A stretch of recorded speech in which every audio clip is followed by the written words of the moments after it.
اعوذ باللہ من الشیطان الرجیم بسم اللہ الرحمن الرحیم الحمدللہ رب العالمین صلی اللہ علی محمد وآلہ اجمعین واللعنۃ الدائمۃ علی اعداء محمد وآل محمد اما بعد وفقنا اللہ وإیاکم للعلم والعمل الصالح انشاءاللہ تعالی۔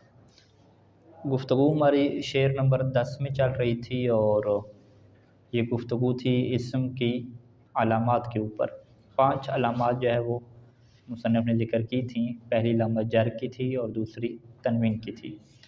جر اور تنوین کے متعلق گفتگو ہو چکی ہے اور ابھی جو تیسری علامت ہے ندا کی، اس کو جو ہے وہ بیان کر رہے ہیں۔ تو امن ندا یہ جو ہے وہ ابن ناظم کی عبارت ہے شرح میں۔ کقول کا یا زید و یا رجل، یہ کسی کو ہم پکار رہے ہیں یا زید اور یا رجل کہہ کے۔ فمختص بالاسم ایضا، یہ جو ندا ہے یہ بھی اسم کے ساتھ کیا خاص ہے۔ اس کی وجہ کیا ہے کہ لأن المنادا، کیونکہ جس کو جو پکارا جا رہا ہے وہ کیا ہوتا ہے، مفعول بہ ہوتا ہے۔ یعنی یا زید کی ترکیب میں زید مبنی للضم ہے اور یہ اسے کیا کہتے ہیں، فی محل نصب ہے۔ یہاں پہ فعل کون سا محذوف ہے، ادعو، ٹھیک ہے، ادعو زیدن ہے۔ تو منادہ کیا واقع ہوتا ہے، مفعول بہ۔ مفعول بہ کیوں واقع ہوتا ہے، کیونکہ اس سے پہلے فعل ادعو کو کیا ہے آپ معذوف مانتے ہیں کہ جس کے ادعو کی جگہ پہ آپ حرف ندا لگا لیتے ہیں۔ اچھا پھر کیا ہوا جی، والمفعول بہ لا یکون الا اسما، اور مفعول بہ فعل بھی نہیں ہو سکتا، حرف بھی نہیں ہو سکتا، فقط اسم ہوگا۔ کیوں فقط اسم ہوگا، لأنہ مخبر عنہ فی المعنی، کیونکہ مفعول بہ معنی کے حساب سے دیکھیں تو اس کے بارے میں خبر دی جا رہی ہوتی ہے، اس کے بارے میں گفتگو کی جا رہی ہوتی ہے معنی کے حساب سے، لفظوں کے حساب سے نہیں۔ لفظوں کے حساب سے تو وہ کیا واقع ہوتا ہے جی، مفعول بہ واقع ہوتا ہے، نہ کہ خبر واقع ہو رہتا ہے۔ لیکن اگر اس کا معنی اور مفہوم نکالیں تو گویا آپ اس کے بارے میں بات کر رہے ہیں۔ تو یہاں خبر سے مراد کیا ہے، گفتگو کرنا اور بات کرنا۔ یعنی آپ نے یہ غور کیا ہوگا کہ مصنف ہر چیز کی جو دلیل دے رہے ہیں، مصنف سنات ابن ناظم میں وہ یہی دلیل دے رہے ہیں کہ جی جر اسم کے ساتھ کیوں خاص ہے، کیونکہ جی مجرور واقع ہوتا ہے۔ مجرور پھر اسم کیوں ہو سکتا ہے، کیونکہ مجرور وہ ہوتا ہے کہ جس کے بارے میں آپ گفتگو کرتے ہیں معنی کے حساب سے، اور گفتگو کس کے بارے میں ہو سکتی ہے، اسم کے بارے میں۔ امکنیت کی وہ بات جب کی، اضافہ کی بات کی، تنوینوں کی، اس میں بھی کیا یہی بات کی۔ یعنی سارے کے سارا جو پیچھے فلسفہ ہے وہ اسی ایک علامت میں کیا چھپا ہوا ہے کہ جس کے بارے میں آپ گفتگو کر سکیں، جس کے بارے میں آپ ڈسکشن کر سکیں، جس کو آپ موضوع گفتگو بنا سکیں، وہ کیا ہوگا جی، اسم ہوگا۔ تیسری علامت جو ہے وہ چوتھی علامت الف لام کی ہے۔ وَأَمَّا الْأَلِفُ وَاللَّامُ وَهِيَ الْمُعَبَّرُ عَنْهَا بِأَلْ، اس سے کو تعبیر کیا گیا ال سے، الف لام ہے تو ال سے تعبیر کیا گیا۔ فَهِيَ مِنْ خَوَاصِ الْأَسْمَاءِ أَيْضًا، تو یہ بھی کیا ہے، اسم کے اسماء کے کیا خواص میں سے ہے۔ اس کی وجہ کیا ہے، کیوں یہ اسماء کے ساتھ خاص ہے، یعنی الف لام حرف کے اوپر اور الف لام فعل کے اوپر کیوں نہیں داخل ہو سکتی، اس کی وجہ اور دلیل کیا ہے، وہ دلیل یہ ہے لأنها موضوعۃ للتعریف، پہلا جو ہے وہ مقدمہ صغرا، یعنی کیونکہ یہ تعریف کے لیے وضع کی گئی ہے، ورفع الابہام، اور ابہام کو ختم کرنے کے لیے، یعنی جو الف لام معرفہ کی ہوتی ہے، الف لام معرفہ تعریف کے لیے آتی ہے، اور جو ابہام ہے بہت سارے افراد میں اس کو جو ہے وہ ختم کرنے کے لیے آتی ہے۔ یہ صغرا ہو گیا۔ وَإِنَّمَا يَقْبَلُ ذَلِكَ الْإِسْمُ، یہ جو چیز ہے کہ ابہام کو دور کیا جائے اور تعریف کو قبول کرے، معرفہ یعنی ہو، یا نکر اور معرفہ والی جو بات ہے، اس چیز کو کیا چیز قبول کرتی ہے، اسم کیا ہے اس کو قبول کرتا ہے۔ کہ قول کا فی رجل، جیسے رجل نکرہ ہے اور الرجل کیا معرفہ ہے، غلام نکرہ ہے اور الغلام کیا معرفہ ہے۔ تو یہ جو معرفہ اور نکرہ ہے اس کے قبول کرنے کی صلاحیت کس کے اندر ہے، حرف کے اندر نہیں ہے۔ حرف معرفہ نکرہ نہیں ہوتا، فعل جو ہے وہ معرفہ نکرہ نہیں ہوتا، تو معرفہ نکرہ بننے کی جب صلاحیت اسم کے پاس ہے تو جو الف لام معرفہ ہے وہ بھی کیا ہوگی، اسم کے ساتھ خاص ہو جائے گی۔ 4 علامتیں ہوں گی اور 5ویں علامت وَأَمَّا الْإِسْنَادُ إِلَيْهِ، 5ویں علامت کیا ہے کہ اسم کی طرف کیا کیا جائے گا، اسناد کیا جائے گا، یعنی کوئی فعل ہوگا اس کی نسبت آپ دے دیں گے اسم کی طرف۔ فَهُوَ أَن يُنْسَبَ إِلَى اللَّفْظِ بِاعْتِبَارِ مَعْنَاهُ، کہ آپ لفظ کی طرف نسبت دیں باعتبار معناہو، لفظ کے معنی کے اعتبار سے، یعنی لفظ کو مسمى کے طور پہ دیکھیں، فقط لفظ کے طور پہ نہیں دیکھیں۔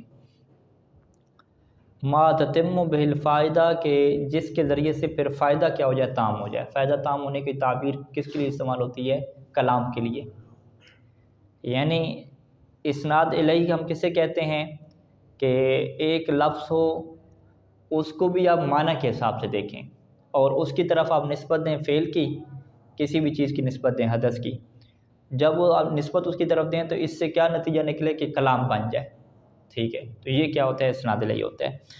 اس میں جو قابل غور نقطہ ہے وہ بے اعتبار معنی ہو کہا، ٹھیک ہے، کیونکہ یہ اسم کی علامت بیان کر رہے ہیں، فعل کی نہیں بیان کر رہے ہیں۔ اب وہ کل ہم نے ایک بات کی تھی آپ کے سامنے کہ یہ جب ہم لفظ استعمال کرتے ہیں کہ ضربا فعل، ٹھیک ہے جی، یہاں پہ ہم کیا کہیں گے؟ ہم یہی کہیں گے کہ بھئی ضربا مبتدا ہے۔ مبتدا کیا مطلب؟ مسند الیہ، ضربا مسند الیہ۔ اب یہاں پہ سوال ہوگا کہ بھئی ضربا مسند الیہ بن گیا، جب کہ ضربا تو کیا ہے؟ فعل ہے، اور یہاں پہ کیا کہا جا رہا ہے کہ اسناد الیہ ہے، یعنی مسند الیہ کس کی علامت ہے؟ اسم کی علامت ہے۔ تو ہم کہیں گے کہ بھئی مسند الیہ کا آپ کو معنی نہیں پتہ۔ مسند الیہ کا معنی کیا ہے کہ ینسب الی اللفظ باعتبار معنیہ۔ تو یہاں پہ ہم نے ضربا کو معنی کے حساب اعتبار سے فعل کہا ہے یا لفظ کے اعتبار سے فعل کہا ہے؟ لفظ کے اعتبار سے فعل کہا ہے۔ ہم کہہ رہے ہیں کہ لفظ ضربا کیا ہے؟ فعل ہے، تو لہٰذا اس کی ہم کیا کرتے ہیں؟ تعویل کرتے ہیں کہ لفظ ضربا فعل ہے، کلمہ ضربا فعل ہے، یوں ہم کہتے ہیں۔ ضربا کا جو معنی ہے وہ فعل نہیں ہے، ٹھیک ہے، واضح۔ تو جب لفظ کے معنی کے اعتبار سے بات ہوگی کہ اس معنی کی طرف آپ نسبت دے رہے ہیں کہ جس معنی کو کیا کہتے ہیں؟ مسمى کہتے ہیں، تو پھر وہ کیا بنے گا جی؟ اسم بنے گا، ٹھیک ہے جی۔ ضربا فعل کہا۔ اسی طریقے سے معنی کے اعتبار سے کیا ہے؟ مثلا زید، آپ نے کہا کہ زید قائم، ٹھیک ہے، زید جب قائم آپ نے کہا تو اب قیام کی جو نسبت ہے وہ لفظ زید کی طرف نہیں ہے۔ آپ یہ نہیں کہنا چاہ رہے کہ زید کا جو لفظ ہے وہ کھڑا ہوا ہے، ٹھیک ہے، بلکہ آپ اس کے معنی کی کیا بات کر رہے ہیں کہ جو زید کا مسمى ہے، جس بندے کا نام زید رکھا ہوا ہے، وہ کیا ہے؟ کھڑا ہوا ہے۔ تو لہذا جو ہے وہ مسند الیہ جو ہے وہ معنی کے اعتبار سے فقط کہاں پہ بن سکتا ہے؟ اسم میں کیا بن سکتا ہے؟ اسم کے علاوہ حرف اور فعل میں معنی کے اعتبار سے نہیں بنے گا۔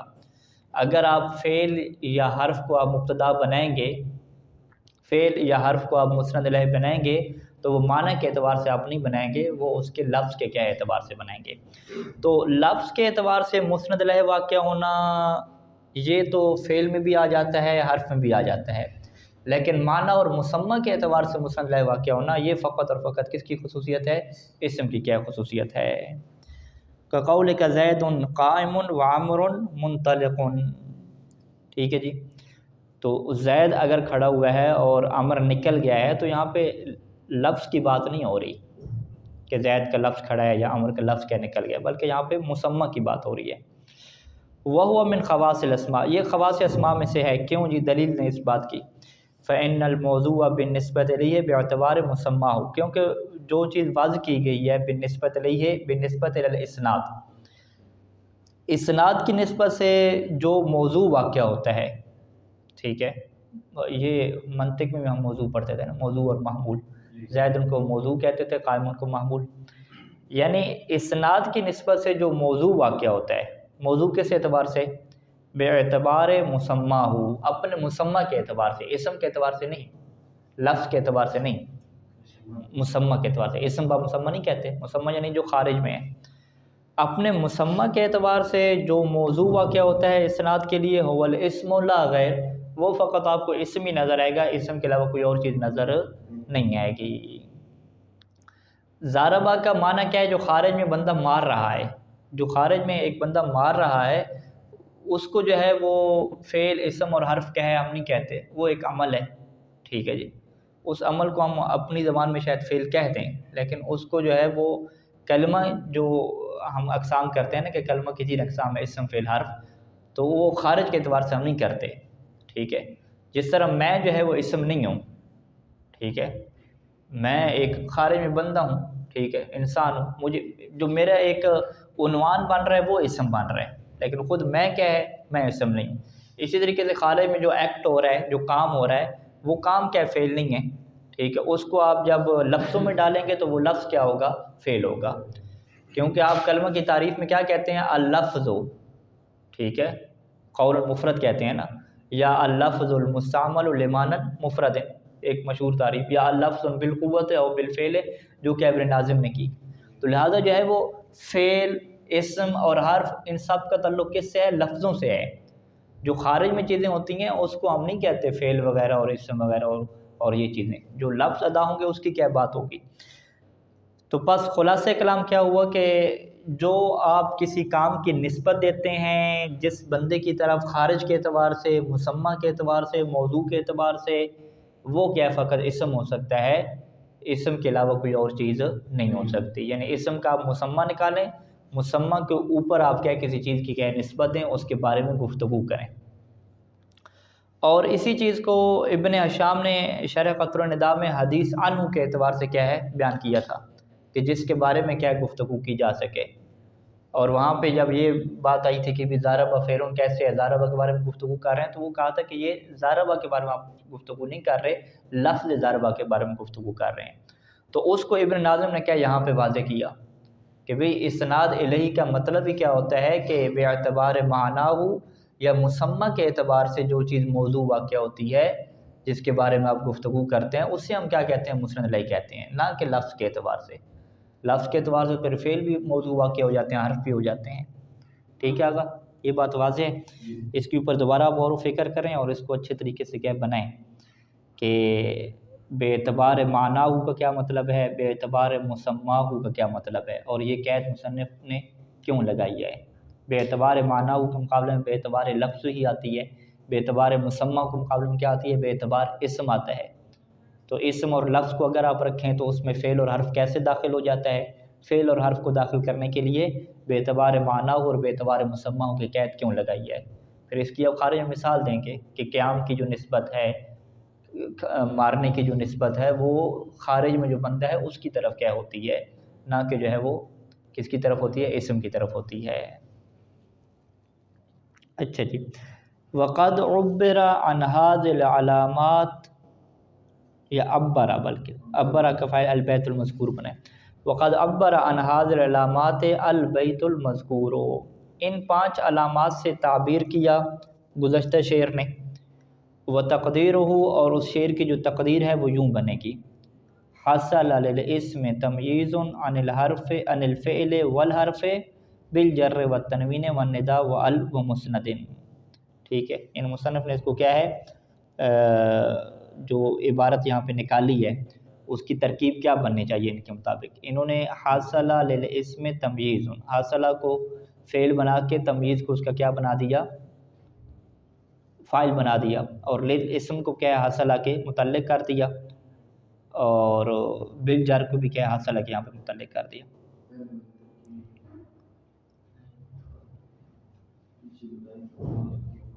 ہاں، 2 ترکیبوں میں سے یہ کون سی بنے گی، وہ پہلے والی. اچھا، تمییز حاصلہ، کیونکہ وہ تمییز پہلے آ گیا نا، جب تمییز وہ پہلے آ گیا یہاں پہ تو اس کو آپ فاعل تو نہیں بنا سکتے نا. تمییز حاصلہ موصوف صفت، اور للاسم کیا ہے، تمییز حاصلہ. خبر کہاں پہ ہے ان کی، خبر کون سی خبر ہے اس کی، تمییز حاصل للاسم.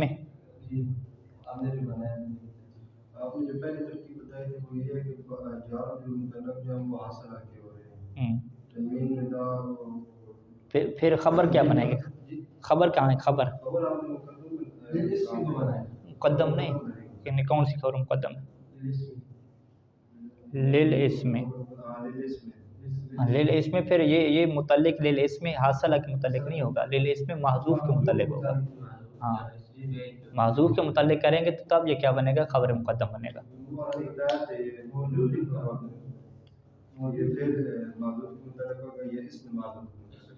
ہاں، اس میں معذوف ہے، اس میں معذوف ہے، تمییز حاصلہ مستقر للاسم، یوں کر کے.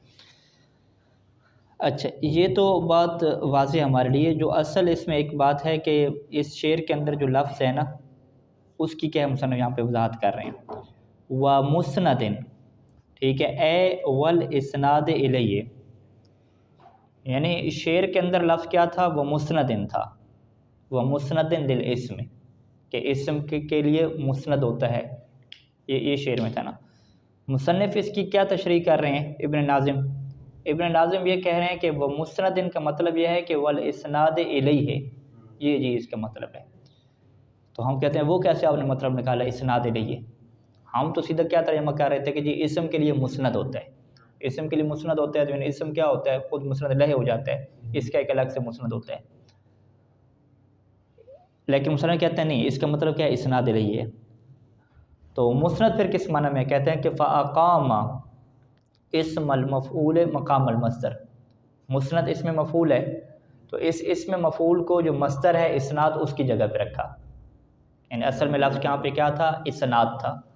اسناد کو ہٹا کے اوپر کیا رکھا جی؟ اسم مفعول رکھا. آگے الہ کو بھی کیا حذف کر دیا؟ الہ کو کیا حذف کر دیا؟ واللام مقام الہ، اور لام کو کس پہ رکھا جی؟ الہ کی جگہ پہ رکھا. ٹھیک ہے جی. پھر کیا رہ گیا؟ ہو رہ گیا. والاسناد الیہ ہے نا، اصل میں اسناد الیہ ہے. اسناد الیہ کیوں انہوں نے درست کرنا ہے نا. اسناد کی جگہ پہ مسند رکھا، الہ کی جگہ پہ لام رکھا، اور وحذف صلۃ، لام کے بعد جو مجرور واقع ہوتا ہے اسے بھی نحو میں صلہ ہی کہتے ہیں. یعنی ایک تو صلہ کی ہم تعبیر کہاں میں پڑھتے ہیں؟ موصول صلہ میں. تو الہ کے بعد جو چیز اس کے ساتھ جڑتی ہے اسے بھی کیا صلہ کہا جاتے ہیں. کہتے ہیں وحذف صلۃ، اور الہ کا جو صلہ ہے اسے کیا ہے؟ حذف کر دیا گیا. اعتماد علی التنوین ہے، کس کے اوپر اعتماد کرتے ہوئے؟ تنوین کے اوپر. کون سی تنوین؟ جو مسند کے اوپر آئی ہے. وہ مسند للاسم، اس تنوین کے اوپر اعتماد کرتے ہوئے حذف کر دیا گیا. یعنی گویا کہ یہ جو تنوین آئی ہے یہ تنوین تعویض ہوگی، یعنی جو کس چیز کے عوض میں آتی ہے. وَإِسْنَادُ الْمَعْنَى، یعنی اعتماد علی التنوین وَإِسْنَادِ الْمَعْنَى الیہ، یعنی تنوین کے اوپر اعتماد کرتے ہوئے وَإِسْنَادِ الْمَعْنَى الیہ، اور معنی کو اسناد کرتے ہوئے الیہ، اس اسم کی طرف. یعنی اس معنی کو اسم کی طرف اسناد کرتے ہوئے اور تنوین کے اوپر اعتماد کرتے ہوئے اس کے صلہ کو کیا حذف کر دیا گیا. تو یہ پھر کیا بن گیا؟ مسند للاسم کیا بن گیا. ٹھیک ہے. اتنی لمبی میرے خیال میں جانے کی ضرورت ہی نہیں تھی. مجھے تو نہیں لگتا اتنے لمبے جانے. سیدھا مسند کو اس میں مفعول کے معنی میں لیں کہ اگر اس میں مفعول کے معنی میں لیں تو کیسے بنے گا جی؟ یہ آ جائیں یہاں پہ شعر پہ. ہاں، بے مسند للاسم، یعنی اسم کے لیے مسند ہوتا ہے. تو یہ ہم کیوں نہیں کہہ سکتے کہ مسند للاسم کے اسم کے لیے مسند ہوتا ہے؟ کیونکہ للاسم کو ہم مسند کے متعلق نہیں کر رہے. ٹھیک ہے. یعنی ابھی ہم نے کیا جملہ کہا کہ بھئی اتنا لمبا جانے کی کیا ضرورت ہے؟ سیدھا سیدھا آپ کہیں کہ جی وہ مسند للاسم، اسم کا مسند ہوتا ہے. انہوں نے کہا نہیں، بات یوں نہیں ہے. فقط مسند لفظ ہے، جر و تنوین و ندا و ال و مسند، بس. للاسم کی بات نہیں ہے. للاسم کا کس کے ساتھ تعلق ہے؟ مستقر کے ساتھ. تمییز حاصلہ مستقر للاسم.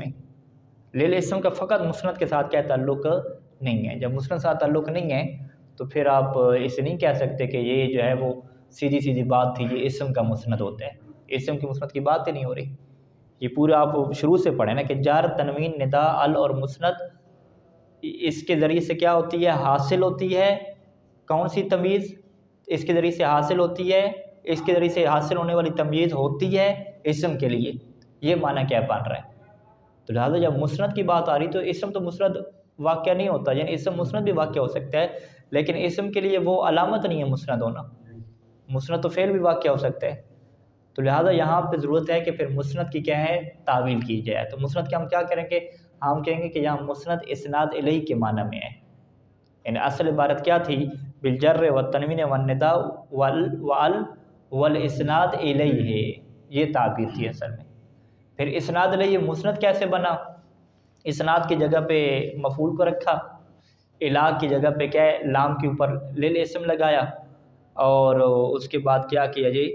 ہو کو کیا ہے جی؟ حذف کر دیا، اور مسند کے اوپر تنوین لگا کے اور اس کو کیا ہے؟ معنی کے اعتبار سے نسبت کر کے یوں کر کے جو ہے انہوں نے کیا لمبی کہانی لکھی تاکہ یہ بات کیا ہو جائے آپ کی درست ہو جائے۔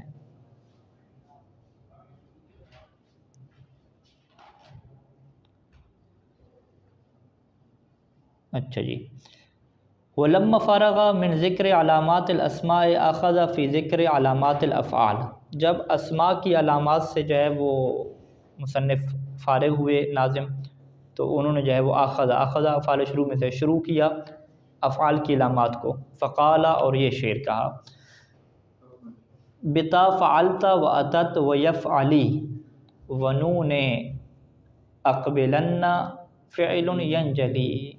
ٹھیک ہے جی، اب یہ آسان سا شعر ہے۔ بتا فعلت، فعلت کی تا کے ذریعے، و اتت، اور اتت کی تا کے ذریعے سے۔ دو تاؤں میں کیا فرق ہے؟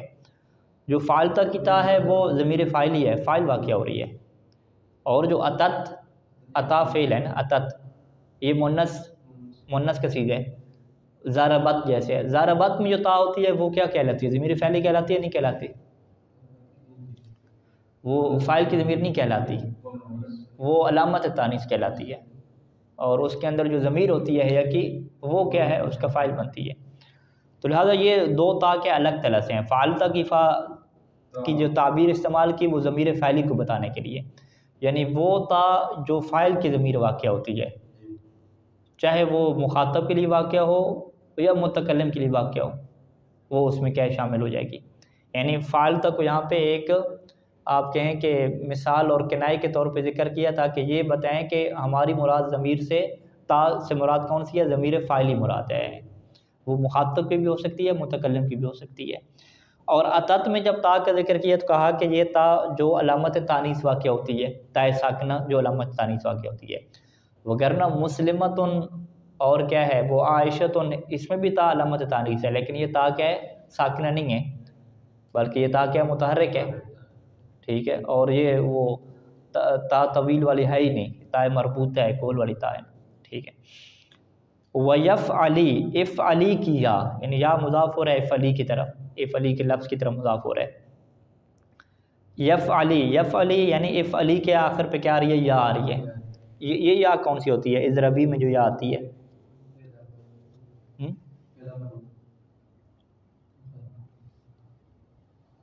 یہ ضمیر فاعلی ہوتی ہے کیا؟ افعلی میں یا، افعلی میں مثلا تضربین میں جو یا آتی ہے،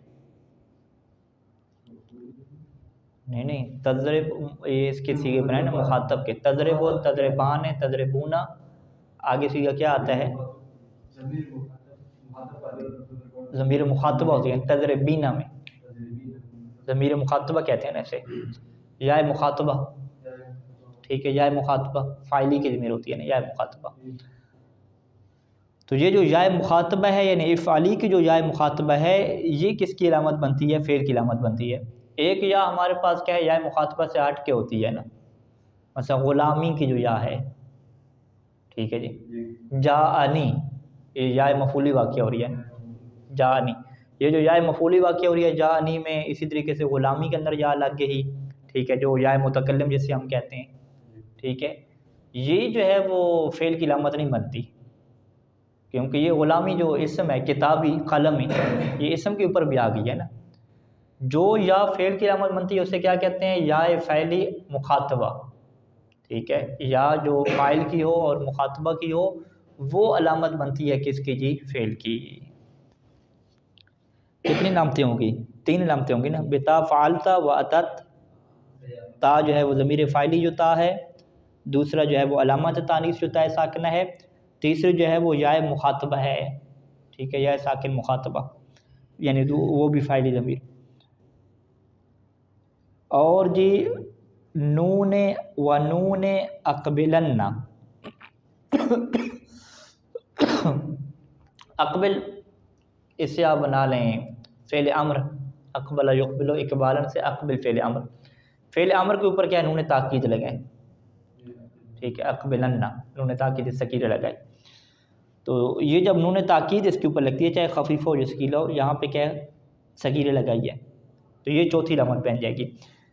فعل ینجلی، انجلا ینجلی واضح ہونا، روشن ہونا، یعنی فعل روشن ہوتا ہے، فعل واضح ہوتا ہے ان چیزوں کے ذریعے سے۔ بالکل اس شعر کو سیدھا کیسے کریں گے؟ فعل ینجلی، آگے لگا دیں بتا فعلت واتت ویفعلی ونون اقبلنا۔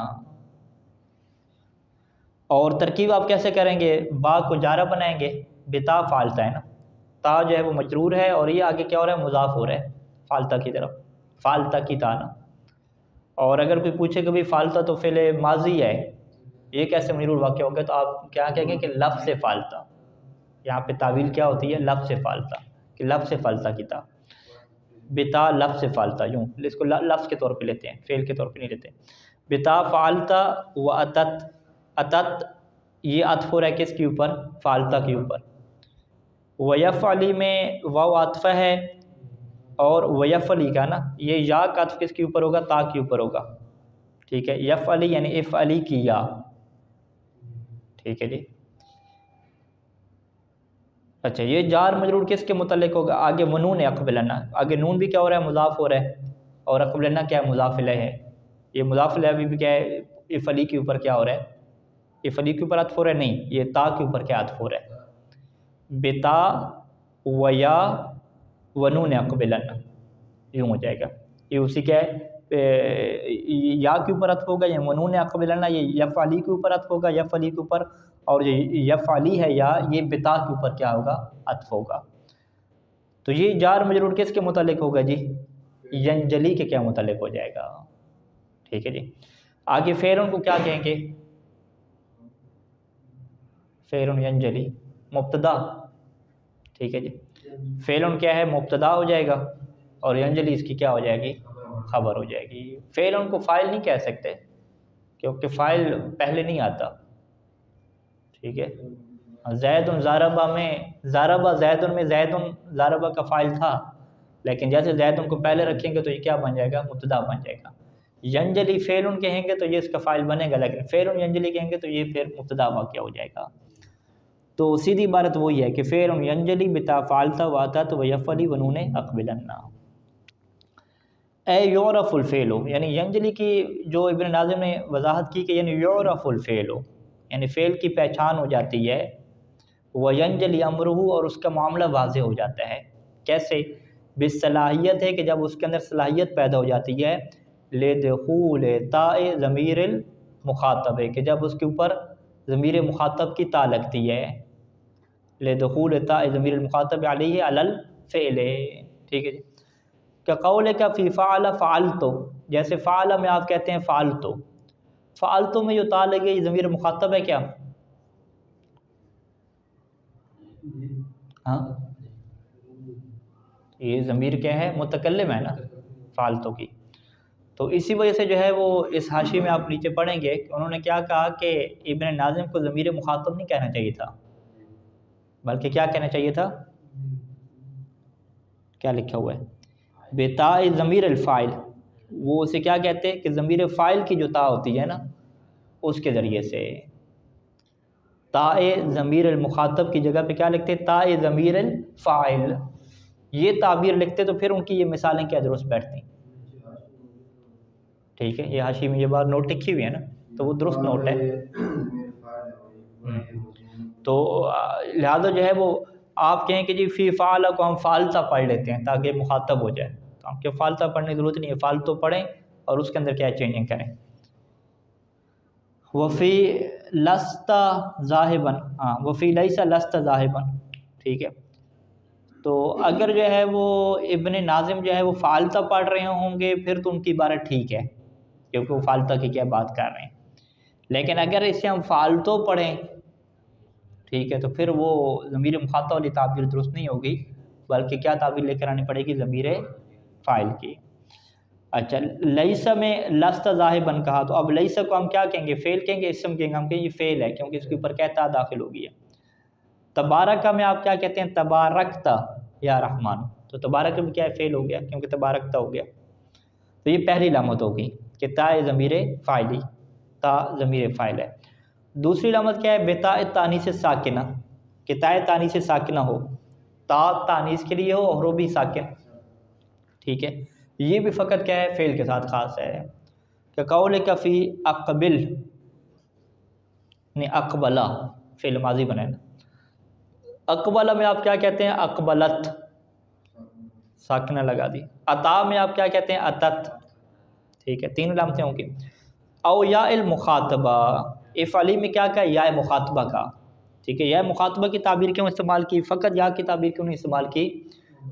کیونکہ یا اگر مخاطبہ کی نہ ہو بلکہ کس کی ہو؟ متکلم کی ہو. ٹھیک ہے، جاءنی میرے پاس آیا، تو جو متکلم کی یا ہے وہ فقط فعل کے ساتھ خاص نہیں ہے بلکہ متکلم کی یا اسم میں بھی آتی ہے، جیسے کتابی اور غلامی میں آتی ہے. کقول کا فی افعل افعلی، یا مخاطب میں سے افعل میں آپ کیا کہتے ہیں؟ افعلی. ٹھیک ہے، اضربی اضربی، ہاں اضربی اضرب ہے. او نون تاکید، چوتھی علامت پانچویں، چوتھی علامت کیا ہے؟ نون تاکید ہے. کقول کا فی اقبل اقبلنا.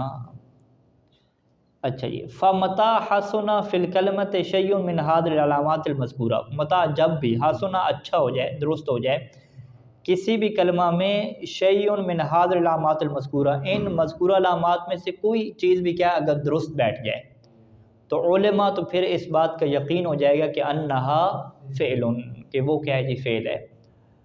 ومتا لم يحسن فی الکلمۃ شیء من العلامات المذکورۃ للاسماء والافعال، اور جب کسی کلمہ میں اسماء اور افعال کی جو علامات ہیں دونوں کے دونوں جو ذکر ہوئے ہیں وہ درست نہ بیٹھیں، نہ علامات اسماء اس کے اندر فٹ بیٹھیں اور نہ ہی افعال کی علامات، تو علماء انہا حرف، تو یہ یقین ہو جائے گا کہ وہ کیا حرف ہے. لہذا اسے کیا کہتے ہیں کہ اسم کی علامات بھی وجودی ہیں، 5 علامتیں اسم کی بیان کی، اور فعل کی علامت بھی کیا ہے؟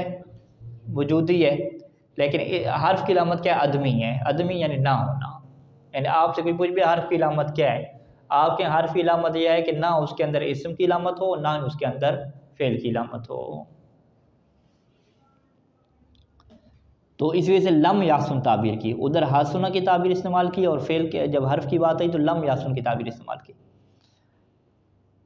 تو وہ ہمیں یقین ہو جائے گا کہ وہ کیا حرف ہے. لیکن ایک بات کا ابن ناظم کیا اضافہ کرتے ہیں، وہ کیا کہتے ہیں کہ ما لم يدل على نفی الحرفیت دلیل، جب تک آپ کے پاس اس کے حرف کی نفی ہونے کے اوپر کوئی دلیل قائم نہ ہو جائے. یعنی نتیجہ کیا نکلے گا کہ آپ کے پاس ایک ایسا کلمہ آیا اس کے اندر نہ اسم کی علامت کوئی فٹ بیٹھی اور نہ ہی کیا ہے فعل کی علامت فٹ بیٹھی. اب ثابت کیا ہو جائے گا کہ وہ حرف ہونا چاہیے. لیکن مصنف کہتے ہیں کوئی اور دلیل آپ کے پاس قائم ہوگی کہ نہیں جی یہ حرف نہیں ہے، یہ اسم ہی ہے، تو پھر آپ کو اس کو کیا ماننا پڑے گا؟ اسم ماننا پڑے گا. اور اسم ماننے کا مطلب کیا ہے کہ اس کو آپ اسم اس وجہ سے نہیں مان رہے کہ اس کے اندر اسم کی علامات موجود ہیں، ٹھیک ہے، بلکہ وہ ایک اضافی دلیل آ گئی ہے اس کی وجہ سے کیا مان رہے ہیں. اب اس کے اوپر مصنف کیا مثال دیتے ہیں، کہتے ہیں کہ اگر حرف کی نفی کے اوپر دلیل قائم ہو جاتی ہے تو فتکون اسماء، تو وہ کیا ہو جائے گا؟ اسماء میں ہو جائے گا. فتکون اسم تعبیر سے بہتر تھی. نہ وہ قطو کا کیا لفظ ہے؟ ٹھیک ہے، قطو کیا ہے؟ یہ جو تا ہے شد کے ساتھ ہے. قطو جو تا شد کے ساتھ ہے یہ جو ہے وہ ظرف زمان ہے. ٹھیک ہے جی، اور یہ زمانہ ماضی کے لیے کیا استعمال ہوتا ہے؟ یعنی ما فعلت ھذا قطو، یعنی میں نے یہ کام کبھی نہیں کیا. اور اسے کہتے ہیں کہ ظرف ہے اور استغراق ہے زمانہ ماضی میں، یعنی پورے زمانہ ماضی میں کیا پھیلا ہوا ہے، یعنی بالکل میں نے شروع سے یہ کام کیا ہی نہیں ہے. ما فعلت ھذا قطو. ٹھیک ہے جی. اچھا جی، اب قطو کے بارے میں ابن ناظم کیا کہتے ہیں جی؟ ابن ناظم کا دعویٰ سنیے گا. کہتے ہیں کہ فَإِنَّهُ لَا يَحْسُنُ فِيهِ شَيْءٌ مِّنْ هَذِهِ الْعَلَامَاتِ الْمَذْكُورَةِ، کہ اس قطو کے اندر جو ہم نے مذکورہ علامات ذکر کی ہیں، مذکورہ علامات سے کیا مراد ہے؟ یعنی اسم کی علامات بھی اور فعل کی علامات، وہ دونوں کے دونوں اس کے اندر کیا نہیں پائی جاتی. اسم کی اگر علامات میں ہم آ جاتے ہیں تو الف لام اس کے اوپر داخل نہیں ہوتی. ٹھیک ہے جی، تنوین کی بات کی تھی، جر کی بات کی تھی، ٹھیک ہے، ندا کی بات کی تھی، وہ واقع نہیں ہوتی. اسناد الیہ کی بات کی تھی کہ جو اپنے معنی کے اعتبار سے کیا ہے جی مسند واقعہ ہو، اس کے بارے میں کیا گفتگو کی جائے، یہ واقع نہیں ہوتی. لیکن ابن حشام نے کیا کہا تھا؟ اول حدیث عنہ، کہ اسم کی جو علامت ہے اس کے بارے میں گفتگو کی جا سکتی ہے. یہ ایک ایسی علامت ہے جو انفع العلامات ہے کہ جہاں ساری علامتیں اسم کی فعل ہو جائیں وہاں پہ یہ علامت چلتی ہے. تو قطو کے بارے میں آپ دیکھیے کہ کیا یہ علامت چلتی ہے یا نہیں چلتی. قطو کا معنی کیا ہو گیا؟ زمانہ ماضی ہو گیا نا، ماضی کا زمانہ، میں نے کبھی یہ کام نہیں، کبھی یہ نہیں، ماضی کا زمانہ ہو گیا. تو کیا ہم زمانے کے بارے میں گفتگو نہیں کر سکتے؟ زمانے کے بارے میں گفتگو کر سکتے ہیں. ٹھیک ہے، معنی کے اعتبار سے اگر آپ زمانے کے بارے میں گفتگو کرتے ہیں کہ جی اس زمانے میں نے یہ کام کیا، اس زمانے میں نے یہ کام نہیں کیا، تو جب زمانے کے بارے میں آپ گفتگو کر سکتے ہیں، ظرف کے بارے میں آپ گفتگو کر سکتے ہیں، تو اسے کیا بننا چاہیے؟ اسم بننا چاہیے، کیونکہ اسم کی علامت اس کے اندر آ گئی. لیکن ابن ناظم یہاں پہ کہتے ہیں کہ نہیں جی اسم کی کوئی علامت اس کے اندر موجود نہیں ہے. ٹھیک ہے، یہ آپ غور کریں گے. وہ کیوں نہیں کہتے اسم کی علامت مذکور؟ کیونکہ وہ اسناد الیہ میں کی تعریف انہوں نے کیا کی ہے؟ اسناد الیہ کی انہوں نے یہ تعریف کیا ہے کہ معنی کے اعتبار سے کسی لفظ کی طرف ایسی چیز کا اضافہ کریں کہ پھر تتم بالفائدہ، اس سے پورا کلام بن جائے. ٹھیک ہے، اب قطو کے ساتھ آپ اگر اضافہ کریں کسی ایسی چیز کا معنی کے اعتبار سے، کیا یہ پورا کلام بنتا ہے یا نہیں بنتا؟ ما فعلت قطو، ما فعلت ھذا قطو، تو یہ اس کے ذریعے پورا کلام بنتا ہے یا نہیں؟ اس میں کوئی ایشو نہیں ہونا چاہیے. تو لہٰذا یہ جو ہے وہ میرا اعتراض ہے کہ ابن ناظم کی یہ بات کیا درست نہیں بیٹھتی. کون سی بات؟ کہ فإنه لا يحسن فيه شيء من هذه العلامات المذکورہ، کہ جو مذکورہ علامات ہم نے ذکر کی ان میں سے کوئی چیز بھی اس کے اندر فٹ نہیں بیٹھتی. ہم کہتے ہیں بھی آخری چیز تو فٹ بیٹھتی ہے اسناد الیہ والی، جس کو حدیث عنہ ہم کہتے ہیں. ومع ذلك فهو اسم، اس کے باوجود یہ کیا اسم ہے؟ اسم کیوں ہے؟ لامتناع ان یکون فعلا او حرفا، کیونکہ اس کا فعل اور حرف ہونا کیا ہے؟ ممنوع ہے. کیوں ممنوع ہے؟ یہ بھی تو کہہ سکتے تھے نا کہ جو حرفیت کی نفی پر جو ہے دلیل جو وہ نہ ہو، یا تو اسم ہوگا یا حرف ہوگا، فعل ہوگا، فقط وہ فتکون اسمان کی ہوگا. یہ کہہ سکتے تارتاً اسم تارتاً فعل. ہاں وہ اس کی بات کر رہے ہیں کہ ہاں یہ بھی ہم کہہ سکتے ہیں کہ حرف کی اگر نفی کے اوپر دلیل قائم ہو گئی ہے تو پھر اس سے کیا ہونا چاہیے؟ فعل یا اسم میں سے کوئی ایک ہونا چاہیے. لیکن یہ کہتے ہیں کہ نہیں اسم ہوگا. ہاں دیکھیں اب اگلی بات دیکھیں، ایک اور اشکال آ رہا ہے. کہتے ہیں جی اس کا فعل اور حرف ہونا کیا ممنوع ہے، لاستعمالہ مسندا الیہ فی المعنی. یہ خود وضاحت کرتے ہیں کیونکہ یہ جو قطو ہے یہ معنی کے اعتبار سے کیا ہے؟ مسند الیہ استعمال ہوتا ہے. معنی اور مفہوم کے اعتبار سے دیکھیں تو مسند الیہ ہوتا ہے. لفظ کو چھوڑ دیں، خود اس کے معنی کے اعتبار سے جائیں. فإنک اذا قلت، کیونکہ جب آپ کہیں کہ ما فعلت قطو، تو اس کا معنی کیا ہوگا؟ ما فعلت قطو فهو فی قوت قولک، گویا کہ آپ یوں کہہ رہے ہیں کہ ما فعلته فی الزمان الماضی. قطو کی جگہ پہ کیا لیا ہے؟ فی الزمان الماضی. وغیر الاسم لا یسند الیہ، جب یہ معنی کے اعتبار سے مسند الیہ واقعہ ہو رہا ہے تو ہمارے پاس قانون کیا ہے کہ اسم کے علاوہ کوئی ایسی چیز نہیں ہے کہ جو معنی کے اعتبار سے کیا واقعہ ہو؟ مسند الیہ واقعہ ہو. لا لفظا ولا معنی، یعنی اسم کے علاوہ کوئی ایسی چیز نہیں ہے کہ جو لفظ اور معنی کے اعتبار سے کیا ہے جی. اب یہاں پہ لا لفظ کی تعبیر بھی کیا عجیب ہے. ٹھیک ہے، وغیر الاسم، اور اسم کا جو غیر ہے، اسم کا غیر کون ہے؟ فعل اور حرف. اسم کا جو غیر فعل اور حرف ہے لا یسند الیہ، یہ مسند الیہ واقع نہیں ہو سکتا لفظا ولا معنی، نہ ہی لفظ کے اعتبار سے اور نہ ہی معنی کے اعتبار سے. اگر لفظاً و معنی کہتے پھر تو بات درست ہے کہ لفظ اور معنی دونوں اعتبار سے جو فعل اور حرف ہے یہ مسند الیہ واقع نہیں ہو سکتا. لیکن فعل اور حرف کیا لفظ کے اعتبار سے تو مسند الیہ واقع ہو سکتا ہے نا، معنی کے اعتبار سے نہیں ہو سکتا نا. ٹھیک ہے، تو یہ جو عبارت ہے یہ ابھی تک جو ہے وہ میرے لیے قابل اشکال ہے.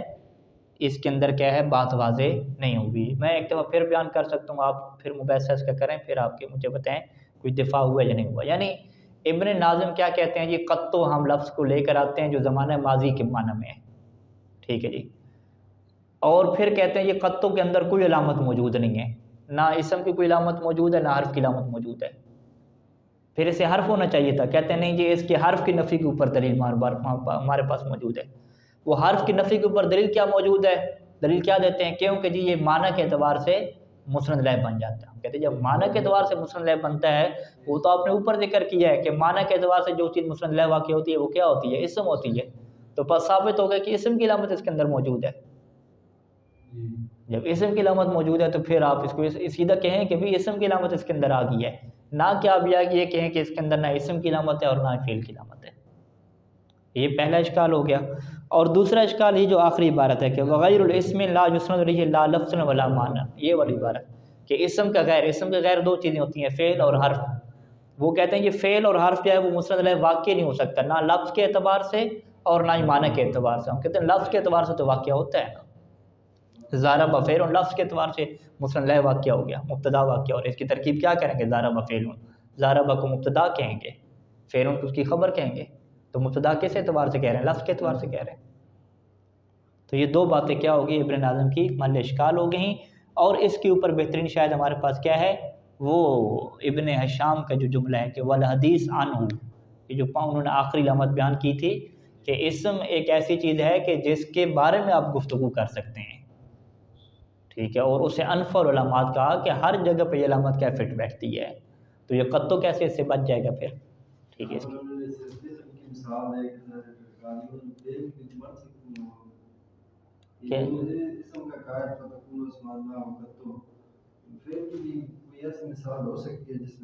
ہاں یہ آپ کا تیسرا اشکال ہو جائے گا کہ جب آپ کہتے ہیں کہ اس کے اندر اسم کی علامت بھی نہیں موجود، حرف کی علامت بھی موجود نہیں ہے، تو اسے حرف ہونا چاہیے. اور اگر حرف کی نفی پہ ہمارے پاس دلیل آ گئی کہ حرف نہیں ہے تو پھر فقط اسم آپ کیوں کہہ رہے ہیں؟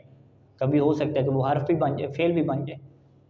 تو یہ بھی کیا کہ اشکال ہو جائے. لہٰذا یہ جو آخری پیرا ہے نا، یہ مصنف کا کیا ہے؟ قابل اشکال ہے. صلی اللہ علی محمد و آلہ اجمعین.